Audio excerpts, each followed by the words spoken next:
Hello student, good morning. आप सभी का एक बार फिर से ऑनलाइन क्लासेज में स्वागत है। हम कोऑर्डिनेशन कंपाउंड उपसंयोजक यौगिकों के बारे में अध्ययन कर रहे हैं। आज जो अपना टॉपिक रहेगा वो रहेगा CFT क्रिस्टल क्षेत्र सिद्धांत। आप एडिंग डालोगे CFT क्रिस्टल क्षेत्र सिद्धांत, क्रिस्टल क्षेत्र सिद्धांत। ठीक है, देखो क्या है, जो अपने उपसंयोजक यौगिक बनते हैं उनमें केंद्रीय धातु परमाणु और लिगेंड के बीच में बंध बनता है। ठीक, इस बंध की प्रकृति को समझाने के लिए उपसंयोजक यौगिकों में कई सिद्धांत दिए गए। जैसे सबसे पहले आई वर्नर सिद्धांत, उसके बाद में आया VBT सिद्धांत, संयोजकता कोश सिद्धांत, उसके बाद में क्रिस्टल क्षेत्र सिद्धांत, और क्रिस्टल क्षेत्र सिद्धांत के पश्चात आता है अपना लिगेंड फील्ड थ्योरी। ये सभी सिद्धांत उपसंयोजक यौगिकों में केंद्रीय धातु परमाणु और लिगेंड के बीच बनने वाले उपसंयोजक बंध के बारे में बताते हैं। ठीक है, हम देखते हैं CFT के मुख्य बातें क्या क्या हैं। अपना तरीका ये रहेगा अध्ययन का कि हम ये सीखेंगे कि CFT के तहत जिन वैज्ञानिकों ने ये CFT सिद्धांत दिया उसके तहत क्या क्या बातें बताई गई, हम CFT के अध्ययन से किन किन बातों के बारे में जान सकते हैं, और VBT और वर्नर सिद्धांत की क्या कमियां रही कि जिसके पश्चात ये CFT सिद्धांत आया। ठीक है, तो सबसे पहले आप देखना कि ये सिद्धांत जो दिया था ना, एक तो दिया था हैंस बेथे, वैज्ञानिक थे, उनके नाम थे हैंस बेथे, और इन्हीं के साथ थे एक जॉन ब्लैक। किन्होंने दिया? हैंस बेथे और जॉन ब्लैक ने दिया। ठीक है, ये तो हो गया कि भाई ये सिद्धांत दिया किसने। अच्छा, इस सिद्धांत के है ना मुख्य बिंदु देखो क्या है, इस सिद्धांत की मुख्य बातें क्या हैं, जिनमें पहली बात तो ये है कि ये सिद्धांत है ना, यह सिद्धांत, इसका मतलब जो ये VBT है ना, वो लिगेंड और जो केंद्रीय धातु परमाणु है, क्या है, लिगेंड व केंद्रीय धातु परमाणु, सेंट्रल मेटल एटम, केंद्रीय धातु परमाणु के मध्य आयनिक बंध मानती है, केंद्रीय धातु परमाणु के मध्य आयनिक बंध मानती है। जबकि जो अपना VBT था, VBT संयोजक बंध मानती है। VBT तो क्या, केंद्रीय धातु परमाणु और लिगेंड के बीच में संयोजक बंध को बताती है कि वहाँ ऑर्बिटल ओवरलैपिंग होती है और संयोजक बंधों का निर्माण होता है। जबकि CFT जो इन्होंने दिया हैंस बेथे और जॉन ब्लैक ने, उन्होंने ये कहा कि यहाँ संयोजक बंध ने बन के कौन से बंध बनते हैं, आयनिक बंध बनते हैं। दूसरा इसकी मुख्य बात ये है कि ये है ना, ये सिद्धांत जो अपना लिगेंड है, लिगेंड को पॉइंट चार्ज मानती है। क्या मानती है? लिगेंड को पॉइंट चार्ज मानती है। ठीक है, तीसरी बात ये है कि ये दो प्रकार के बलों की बात करता है। यह सिद्धांत है ना अपने दो प्रकार के बलों की बात करता है। एक तो करता है आकर्षण बल की बात और एक करता है प्रतिकर्षण बल की बात। तो ये कहता है कि जो अपना लिगेंड है, लिगेंड व केंद्रीय धातु परमाणु, केंद्रीय धातु परमाणु के बीच में, लिगेंड और केंद्रीय धातु परमाणु के मध्य में क्या होता है, आकर्षण बल होता है। आकर्षण बल इसलिए कि देखो क्या है, ये सिद्धांत है ना, यह हम कहते हैं कि अपने जो मुख्यतः लिगेंड है वो क्या होते हैं, ऋणावेशित लिगेंड होते हैं। ठीक है, या जिनके पास लोन पेयर होता है, क्या होता है, लोन पेयर होता है, या जो उदासीन लिगेंड होती है ना, जैसे H2 हो जाए, NH2 हो जाए, उनमें कुछ समय के लिए डाइपोल बन जाता है, द्विध्रुव बन जाते हैं वहाँ डाइपोल।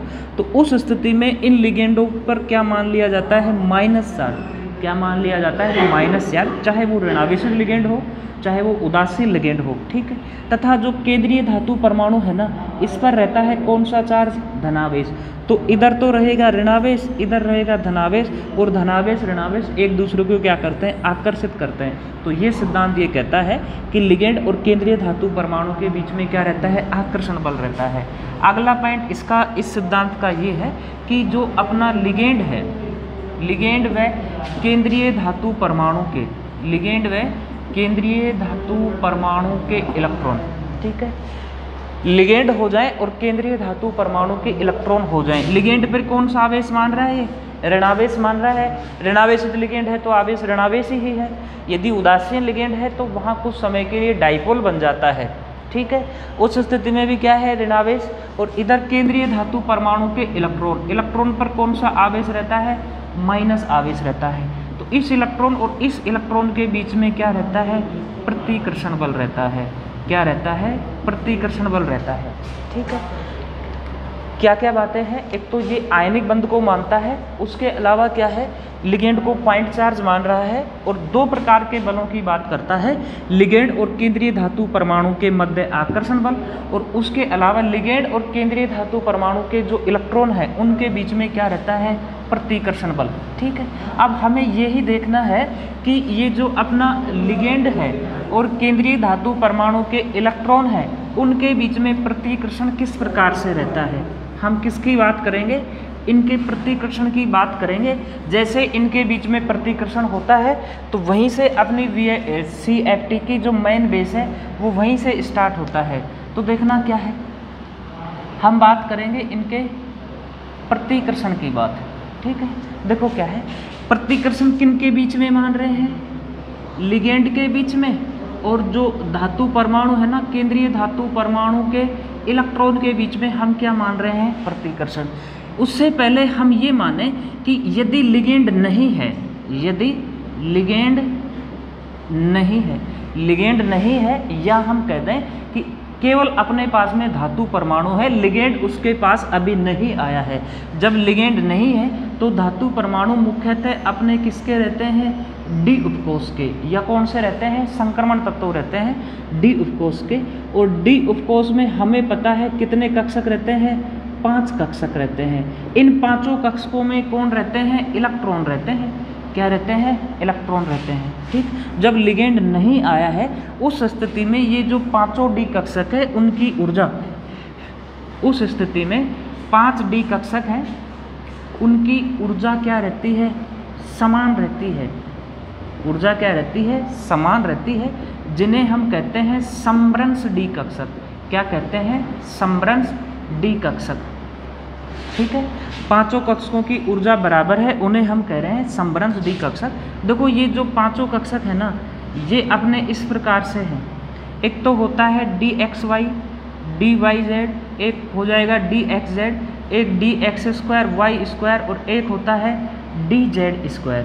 कौन सा होता है, dz²। ठीक है, हम देखो एक बार क्या है, ये पांचों डी कक्षक है ना, इनकी आकृति बना लेते हैं एक बार। जैसे मान लो सबसे पहले हम बनाए dxy की। ठीक है, तो आपको मैं 2 तरीका बताता हूँ। सबसे पहले आप अक्ष बना लो तीनों की ही। ये मान लो x अक्ष है, ये y अक्ष है, ठीक, और ये अक्ष कौन सी है, z अक्ष है।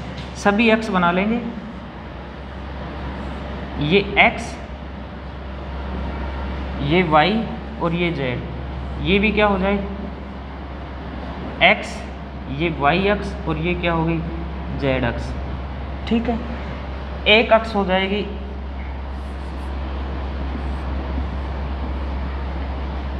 x, y और ये भी z।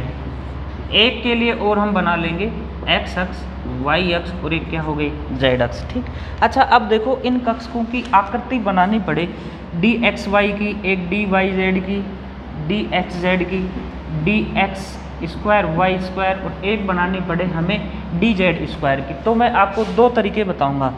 पहला तरीका ये है कि x और y, dxy की संरचना बनानी है ना, तो x और y के अलावा कौन सा बच गया, z अक्ष। कौन सी अक्ष बच गई, z अक्ष। तो देखो डी कक्षक होते हैं ना, इनकी आकृति होती है डबल डंबलाकार। क्या होती है, डबल डंबलाकार।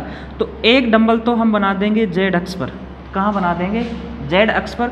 और दूसरा डंबल और x और y के बीच में, ये x रहा और ये क्या रहा, y, इनके बीच में बन गया ये लो। ठीक है, अब हमें बनानी है dy z के बीच में, तो कौन बच गया, x। तो एक डंबल तो x अक्ष पर आ जाएगा, एक कहाँ आ जाएगा, y और z के बीच में। ये y रहा और ये z रहा, इनके बीच में आ गया ये लो। ठीक है, अब हमें बनानी है dxz, तो बच गया कौन, y। तो एक डंबल तो y अक्ष पर और एक कहाँ हो जाएगा, x और z के बीच में। ये अपना x रहा और ये अपनी अक्ष रही कौन सी, z, तो इनके बीच में बन गया। ठीक है, अगला है dx²y²। तो इसे बनाने के लिए क्या करेंगे, इसके दोनों लोब एक x अक्ष पर और दूसरा किस पर, y अक्ष पर। एक डंबल तो x अक्ष पर, एक कहाँ आ गया अपना y अक्ष पर। ठीक है।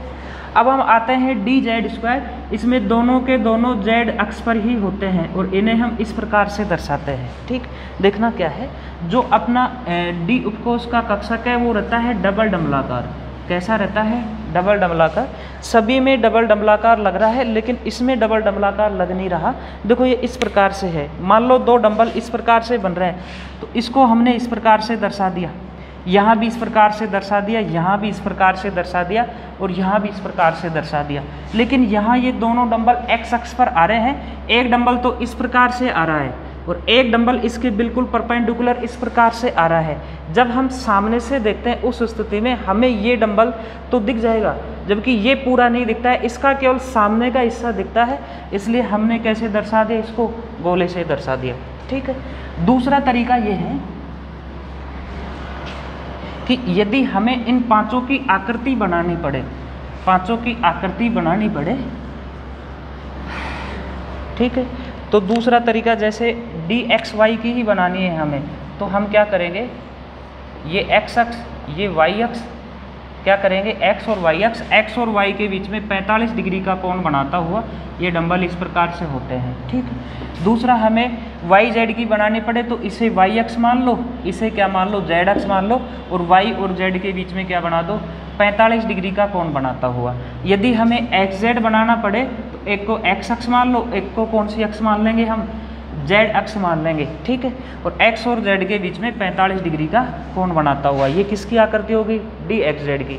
अब हमें D X square Y square की बनानी पड़े तो एक अक्ष को एक्स मान लो, एक को क्या मान लो, वाई मान लो, एक को x मान लो, दूसरे को क्या मान लो, y, और दोनों डंबल एक तो x अक्ष पर, एक किस पर, y अक्ष पर।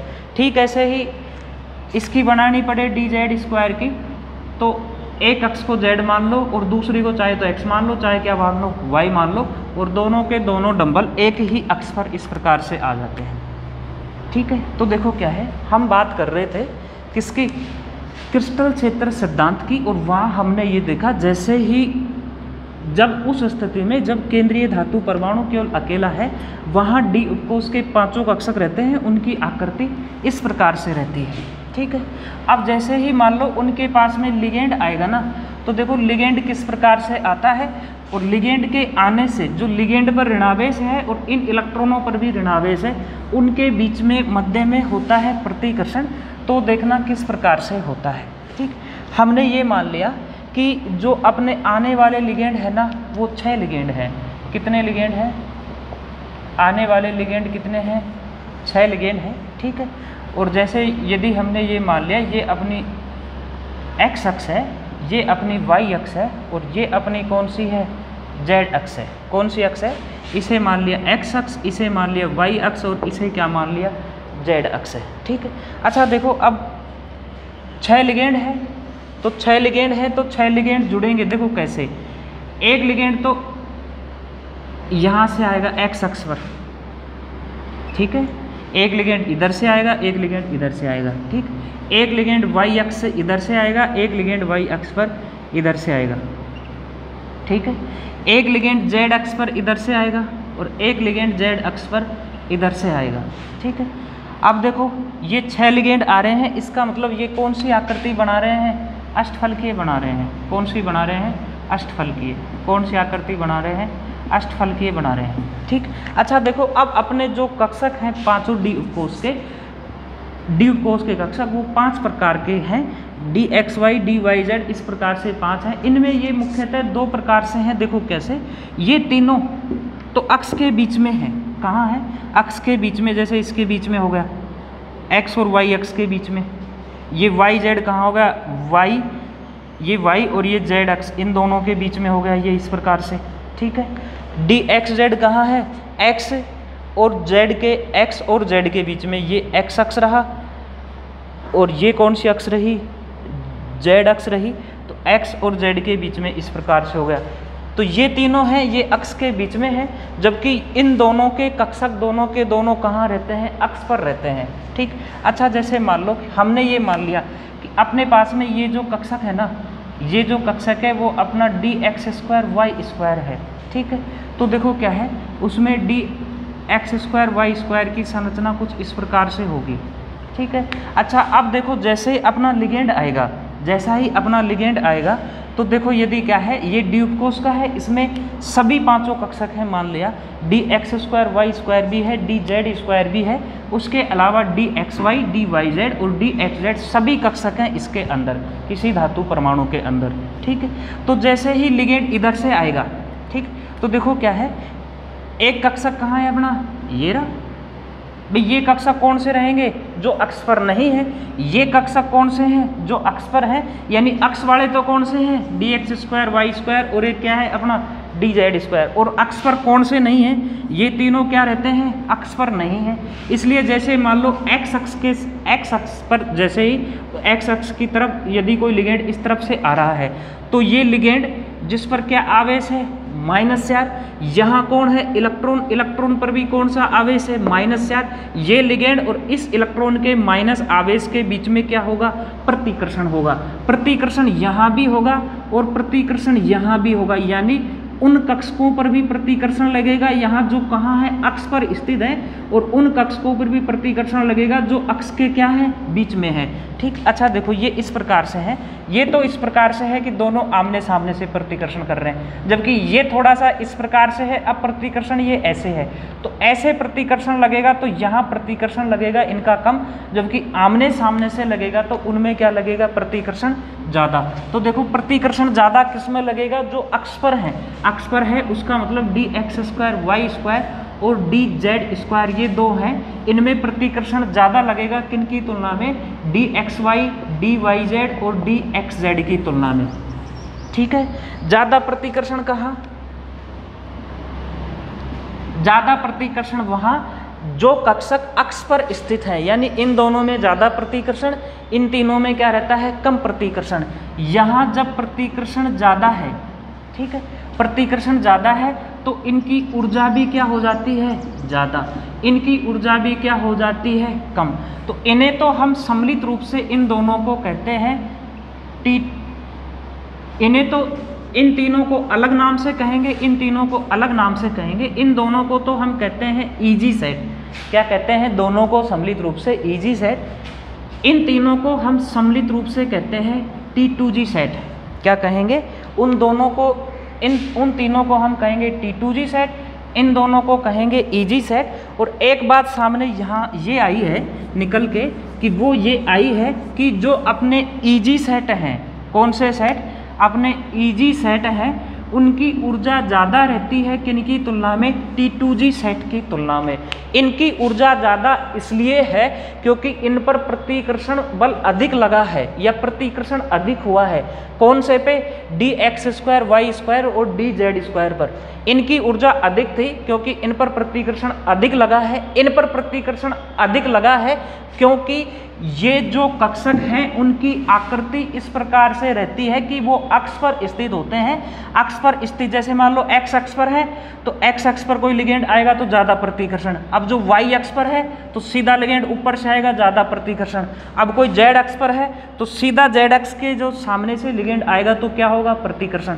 यानी ऐसे कक्षक जो अक्ष पर स्थित हैं ये दोनों, वो उन पर प्रतिकर्षण ज़्यादा तो उनकी ऊर्जा भी क्या रहती है, ज़्यादा, जबकि जिन पर प्रतिकर्षण कम लगेगा उनकी ऊर्जा भी क्या हो जाती है, कम हो जाती है। ठीक है, देखो क्या है, लिगेंड नहीं था उस स्थिति में ये जो पांचों कक्षक थे उनकी ऊर्जा क्या थी, समान थी। जब जैसे ही लिगेंड आता है उस स्थिति में इनके बीच में प्रतिकर्षण होता है, किनके बीच में, इलेक्ट्रॉन और आने वाले लिगेंड के बीच में प्रतिकर्षण के कारण इनकी ऊर्जा बढ़ जाती है। और ऊर्जा बढ़ने के पश्चात ज़्यादा तो किनकी बढ़ती है, इनकी, और इनकी क्या बढ़ती है, कम बढ़ती है, क्योंकि उनका प्रतिकर्षण क्या होता है, कम होता है। तो देखना जो T2G और EG इन दोनों के बीच में जो ऊर्जा अंतराल है, क्या है, ऊर्जा अंतराल है, इसे हम डेल ओ से दर्शाएंगे। किससे दर्शाएंगे, डेल ओ से।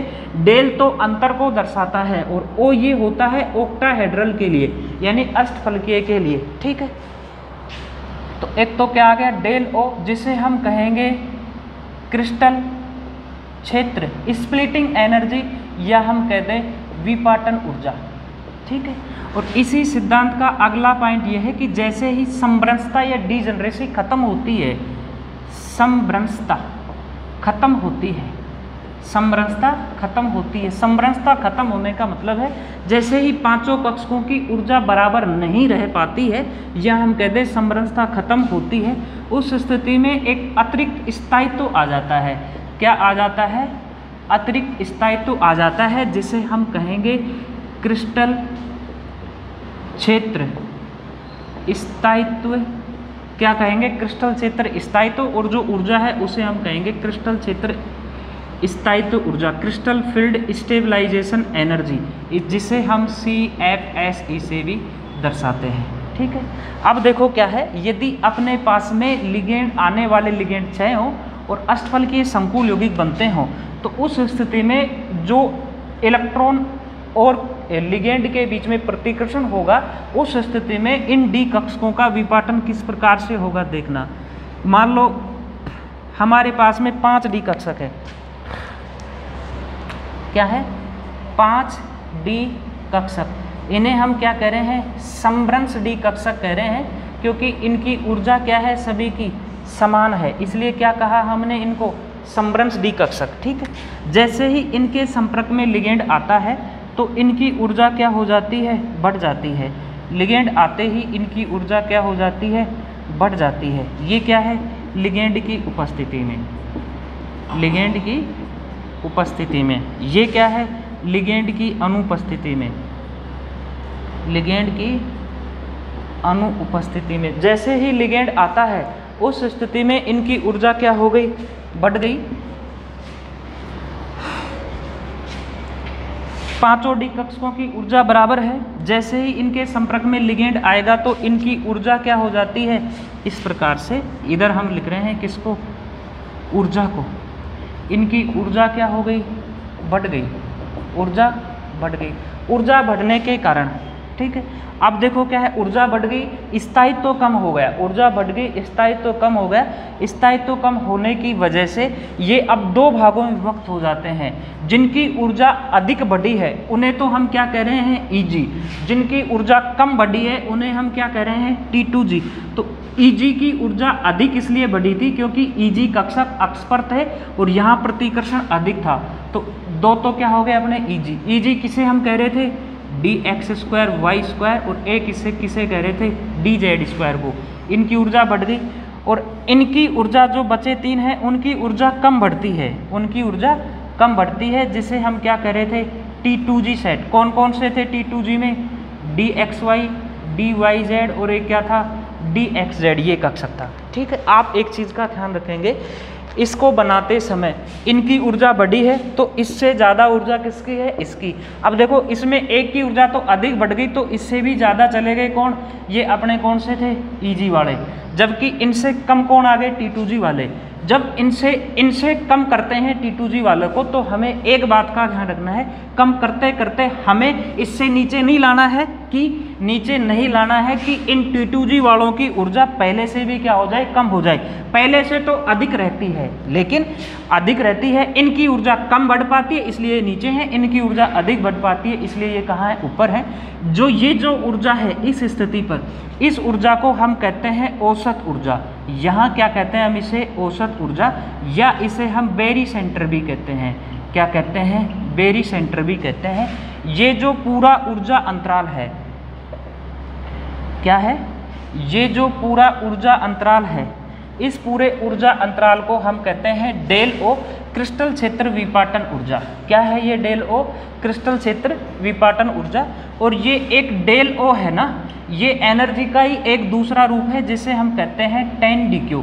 किसके बराबर होती है? 10dq। यहाँ अपने सिलेबस में ऊर्जा निकालने का तरीका नहीं है, या ये नहीं है कि ऊर्जा को हम किस प्रकार से ज्ञात करें, लेकिन फिर भी आप ध्यान रखोगे E बराबर होता है ना, वो होता है hc/λ, और इसी का दूसरा रूप होता है E बराबर hc इनटू में क्या आ जाता है? न्यू, hc न्यू, या E बराबर क्या हो जाता है? hc न्यू बार। क्या हो जाता है? hc न्यू बार। तो आप इसे भी ध्यान रखोगे।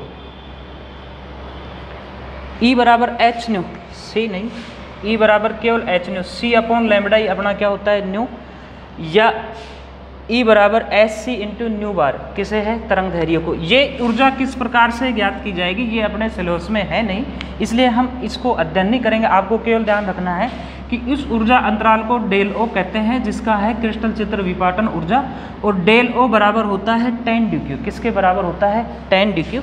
एक दूसरे रूप में हम इसे, ये जो ऊर्जा अंतराल है ना यहाँ से यहाँ तक, इसे हम कह देते हैं माइनस का 2/5 डेल ओ, या इसे जो ये ऊपर बच गया इसे हम कह देते हैं प्लस का 3/5 डेल ओ।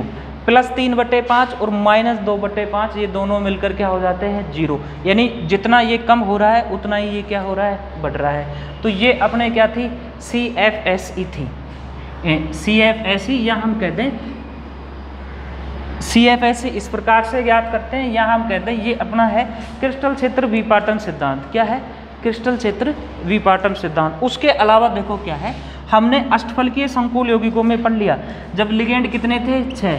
क्या है, अष्टफलकीय संकुल यौगिक। क्या है, अष्टफलकीय संकुल यौगिक, ठीक है। जबकि देखो क्या है, यदि अपने पास में चतुष्फलकीय संकुल यौगिक हो तो उनमें विपाटन दूसरे प्रकार से होता है। उनमें क्या होता है कि जो अपने ये Eg वाले कक्षक हैं, इनमें इनकी ऊर्जा कम बढ़ पाती है, इसलिए ये इन्हें हम नीचे लिख देंगे, और T2G वालों को हम कहाँ रख देते हैं, ऊपर रख देते हैं। क्यों, क्योंकि जब चतुष्फलकीय क्षेत्र में, जब चतुष्फलकीय क्षेत्र होता है, जब 4 लिगेंड आती हैं, तो चतुष्फलकीय क्षेत्र में जब लिगेंड आती है ना, तो वो जो अपने अक्ष पर स्थित है ना, ये इनका प्रतिकर्षण कम कर पाती है, जबकि जो अक्ष के बीच में है उनका प्रतिकर्षण अधिक कर लेती है, जिसके कारण T2G वालों की ऊर्जा अधिक हो जाती है और Eg वालों की ऊर्जा क्या रहती है, कम रहती है। ये अपना क्रिस्टल क्षेत्र विपाटन सिद्धांत था, ठीक है। तो फिलहाल इस वीडियो में इतना ही। देखो क्या क्या था अपने इस सिद्धांत में। सबसे पहले ये सिद्धांत लिगेंड और केंद्रीय धातु परमाणु के मध्य आयनिक बंध को मानता है, जबकि जो अपना VBT सिद्धांत था वो ऑर्बिटल ओवरलैपिंग के तहत वो सहसंयोजक बंध को मानता था। दूसरा, ये लिगेंड को एक पॉइंट चार्ज मानता है। तीसरी बात ये करता है, लिगेंड और केंद्रीय धातु परमाणु के मध्य तो आकर्षण बल बताता है, जबकि लिगेंड और केंद्रीय धातु परमाणु के जो इलेक्ट्रॉन हैं उनके बीच में क्या करता है, प्रतिकर्षण। जैसे ही मान लो अष्टफलकीय संकुल है और आने वाली लिगेंड 6 हैं, तो जैसे ही लिगेंड अष्टफलकीय संकुल क्षेत्र में जब लिगेंड आती है केंद्रीय धातु परमाणु के पास, उस स्थिति में ऐसे कक्षक जो अक्ष पर हैं, जैसे dx², y², dz², ये अक्ष पर होते हैं, उनका प्रतिकर्षण इस प्रकार से आमने सामने का होता है, तो प्रतिकर्षण अधिक होता है, और जो अक्ष पर थे उनकी ऊर्जा क्या हो जाती है, अधिक हो जाती है। इसलिए इन्हें हम ऊपर लिख रहे थे। जबकि जो अक्ष के बीच में है, अक्ष के बीच के का मतलब है इस प्रकार से जो यहाँ है, और मान लो लिगेंड इधर से आ रहा है, तो इसका प्रतिकर्षण तो अधिक करेगा, जबकि जो अक्ष के बीच में है dxy, dyz और dxz, तो उनका प्रतिकर्षण ये कम कर पाता है, इसलिए इनकी ऊर्जा क्या रहती है, कम रहती है। इस पूरे ऊर्जा अंतराल को डेल ओ कह रहे हैं।